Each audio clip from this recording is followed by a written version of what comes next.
What's up, a Cinema Shogun here, and a little something happened while I was on vacation, and I wanted to touch on it real quick in a video here today. As you all know, I've been covering the Quinton Simon case for over a month now.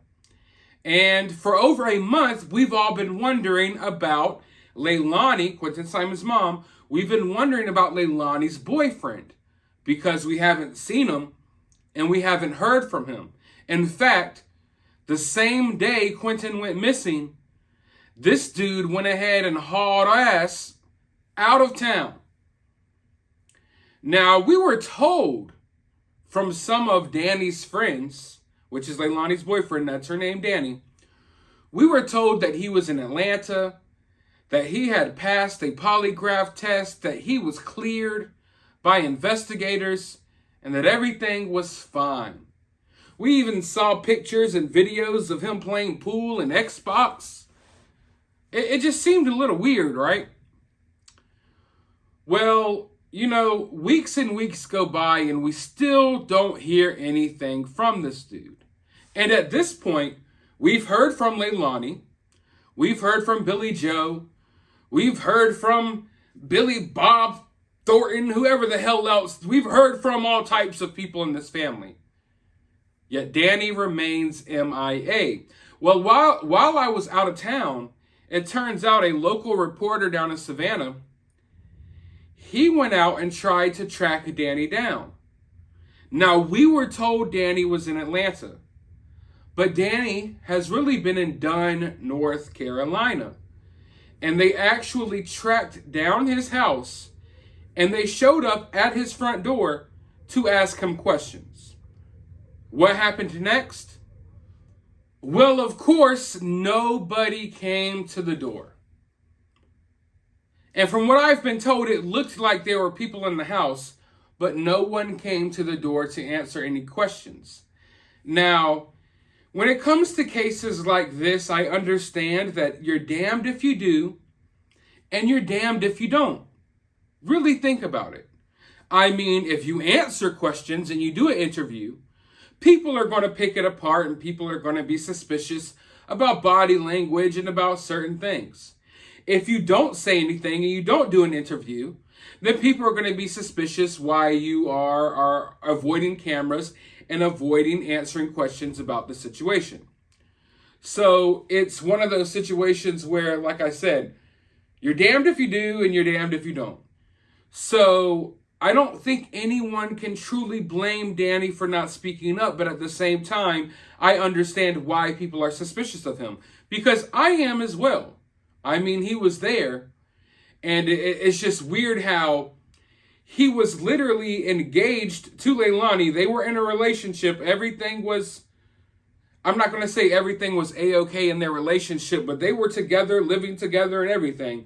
Then all of a sudden something happened to Quinton and y'all just automatically broke up and split up and went your separate ways.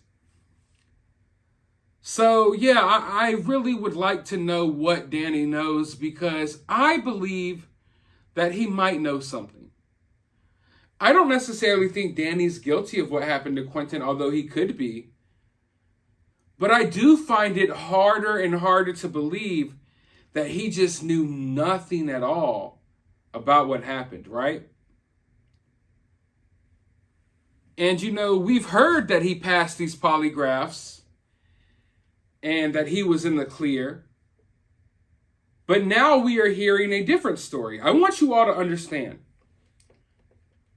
Sometimes you hear things in these cases that you may have to work with for a certain portion of time, but that doesn't mean that it's necessarily a concrete fact. A lot of people have been operating under the belief that Danny passed his polygraph and he was cleared by investigators for a concrete fact, and that is not the case. Yes, that's what we were told. Yes, it could very likely be true, but we don't know that. And now Billy Joe and their family, they're saying that the only person who was passed and cleared was Quinton's father. Not, I guess, if you would call Danny a stepdad, not Leilani's boyfriend, Quinton's biological father passed his polygraph and he was cleared by investigators. This is what Billy Joe is saying. Not Danny. Not Danny. So we have conflicting stories out here, and it's up to you what you believe. Was Danny cleared? Or was Danny not cleared? Danny's friends say he passed the polygraph and he's fine. Whereas Billy Joe and their family say that he isn't in the clear and he hasn't passed anything. So it's one of those situations where I don't know necessarily what to believe. I do understand that maybe this family has an interest in pinning this situation on Danny. But at the same time, it doesn't seem too far-fetched to believe that maybe Danny wasn't in the clear after all. Because the only information we're going on is just some random friend of his on Twitter that was like, hey, Danny was cleared and he passed the polygraph. Here he is right here shooting pool with my boyfriend. So it's definitely a weird situation, but from what Danny's cousin says on Twitter, the police know where he is. You see this journalist put out a post that says, "Where's Daniel Youngkin?" Police say he was the last person to see Quinton Simon the morning the toddler went missing. His name is on the police report. And then someone replied and says, "The police know where my cousin is. This is sickening. We are not talking to any source of news or the drama-filled YouTube." So they're refusing to talk to the news or YouTube. Could that mean Danny is somewhat guilty? Possibly. But once again, I can't blame them. And this is kind of like a point that I tried to make during the Kylie Rodney case, and I'll make again right here real quick. Like, for instance, for example, the tactics that are being used outside of Quinton Simon's house by protesters. Regardless if you agree with them or not, I think we could agree that, yeah, there's a possibility that dealing with that type of stuff can make you crack and talk, right? There's a possibility of that. That after constant people berating you outside your home and bullhorns and horn honkings and yelling and screaming, that you just break down and spill the beans. It's a possibility. It's happened before, pressuring people into talking. But there's also the huge possibility of those tactics being used, that those tactics run other people off who maybe would have talked. So maybe there are people who know things about Quinton Simon, but they're afraid to speak up because they don't want people in front of their house with bullhorns. And with the Kylie Rodney case, and I tried to stress this so many times, that case was dealing with nothing but teenagers. And we all have different theories and thoughts about what may have happened to Kylie. And we now know the official statement about what happened to her. Some people are still suspicious, and it is what it is. But after seeing how things were going down in the Kylie Rodney case, do you think for 1 second that any teenager in their right mind would ever step forward and reveal any information after how people were acting? If you're standing back and you have some information that you might want to reveal, and you see this person getting attacked, this person getting doxxed, this person has people in front of their houses screaming, this person's getting attacked by country singers, this person's having countless live streams made about them, this person is having lies created about them, they're saying this person doesn't exist, there's a person with a sign outside of this house, there's a person, you know what I mean?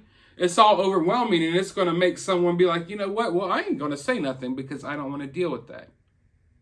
So in the Kylie Rodney case, there were probably teens out there that know a little bit more about what happened that night, regardless if it was an accident or not. But you got to be crazy and out of your mind if you expect a kid or even an adult to come forward with information when they can obviously see the craziness happening around them, and people don't want to be subject to that. So like many things in life, it's a double-edged sword. and you can get different outcomes from it.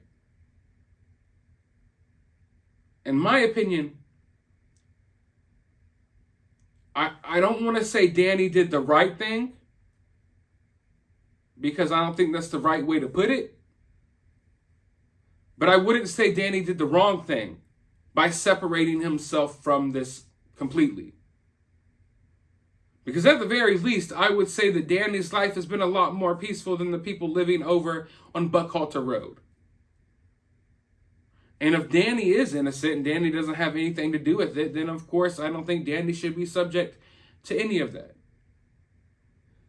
So it's like I'm stuck in between a rock and a hard place constantly when it comes to this Danny character. Because I feel like there are many things pointing towards the fact that maybe he knows something or he saw something. But I also cannot blame him for not involving himself further in this situation. Because look at what's happening in this situation. But let me know your thoughts about this down in the comments below. While you're down there, hit that thumbs up button, hit that subscribe button, ring that notification bell, and I'll talk to you all in the next video.